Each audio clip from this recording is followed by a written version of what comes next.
We are together for prompt 2C and rubric 13 here in task 3. The focus here is on student understanding and use of feedback. So this obviously has a strong connection to what the response you provided in 2B, as well as that rubric, where you talked through the feedback that you gave students, and thinking through how it addressed their strengths and their needs. Now, with your response to 2C, as well as the criteria for rubric 13, the focus is much more on how will you, as a teacher, support your focus students in both understanding and using the feedback that you provided to them. So the evidence for this, as I said, is prompt 2C. And so with this, I think it's really important in your response to think through what are the things that you're going to be doing and what are the things that you'll be asking or expecting your focal students to do. These could be happening either individually for the focal students, or they may be activities that are done by the whole class, activities that you decide that folks should engage in based on what you learn from this assessment. And so you're thinking about how you will support each of your focal students to understand and use the feedback that you provided to them so that they can further learning in relation to those learning objectives. Once again, so remembering that alignment between the learning objectives for this particular assessment and the feedback that you gave to further student learning in relation to those particular learning objectives. In terms of a time frame, this could be something that occurs either within your EdTPA sequence of lessons within the learning segment or at a later time. So let's take a look at understanding rubric progressions to get some examples of what this may look like. So for a 3, the candidate, you, the student teacher responding to this, describes how your focal students will understand or use feedback related to the learning objectives.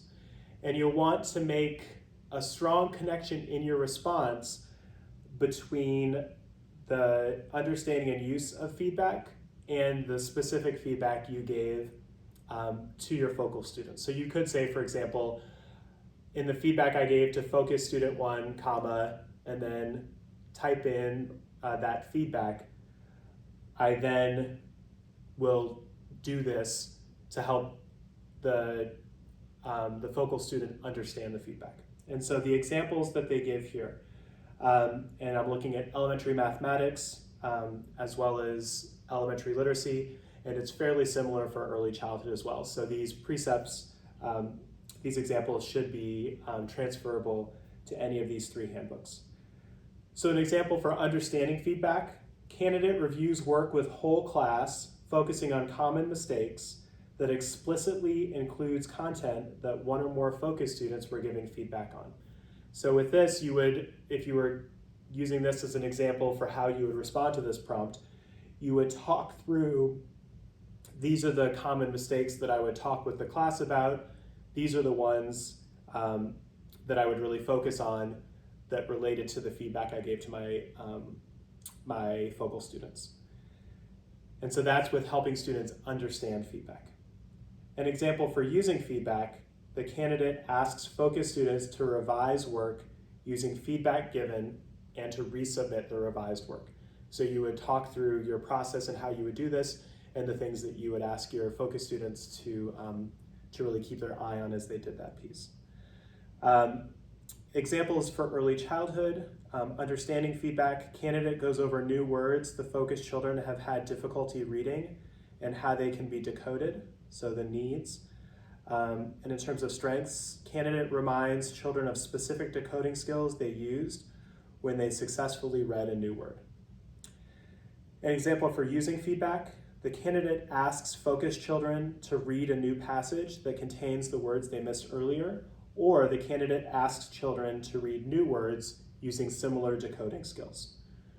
So really, in this response, you're thinking through what you would do with either the whole class or just with your focal students where you would be able to provide support for the understanding and use of the feedback that you provided to your focus students that you just talked about in 2B.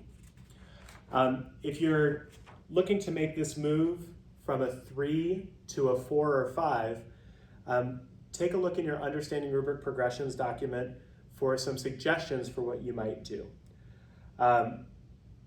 So if we look at elementary mathematics and elementary literacy, you're thinking about some strategies for you to consider would be working with focus students in a small group to reteach concepts they struggled with on their assessment, which you indicated in the feedback that you gave. Perhaps using a graphic organizer to further develop understanding of each concept. Then giving students an opportunity to revise their responses by utilizing these concepts. And so by doing this, it provides the score with evidence that you can help your focus students understand the feedback, and you taking the action of doing some reteaching of the concept, which helps students understand the feedback, and then you give them the opportunity to revise their responses, and this is an example of how the students can use the feedback. We're over the hump. Finish up this prompt, 60% complete with task 3. Keep on keeping on.